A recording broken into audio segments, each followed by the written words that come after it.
देवरानी और जेठानी की कहानी। एक समय की बात है, किसी एक परिवार में एक देवरानी और जेठानी के बीच बहुत प्यार था। वो हमेशा एक दूसरे का साथ देती, एक दूसरे को मदद करती। लेकिन एक दिन देवरानी और जेठानी के बीच किसी बात को लेकर बड़ा झगड़ा हो गया और झगड़ते ही वजह से बात इतनी बढ़ गई कि दोनों ने एक दूसरे को बात ना करने की और मुंह तक न देखने की कसम खा ली और दोनों ही अपने अपने कमरे में चली गईं और कमरे के अंदर से दरवाज़ा बंद कर दिया। लेकिन थोड़ी देर बाद जेठानी के कमरे के दरवाजे पर खटखट आवाज़ हुई। तभी अंदर से जेठानी ऊंची आवाज़ से बोली कि कौन है। तभी बाहर से आवाज़ आई कि दीदी मैं हूँ।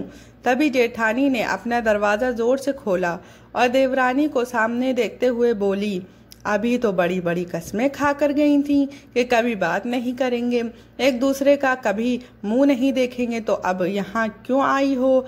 तभी देवरानी ने कहा कि दीदी मैं कसम खाकर तो गई थी, लेकिन हम बात नहीं करेंगे, एक दूसरे का मुंह नहीं देखेंगे। लेकिन मुझे माँ की कही एक बात याद आ गई कि जब भी किसी से लड़ाई झगड़ा हो जाए तो उसकी अच्छाइयों को याद करो, और मैंने भी वही किया, जिससे मुझे आपका दिया हुआ प्यार ही प्यार याद आया, जिसकी वजह से अब मुझे आपसे कोई भी शिकायत नहीं है और मैं आपके लिए चाय लेकर आई हूँ।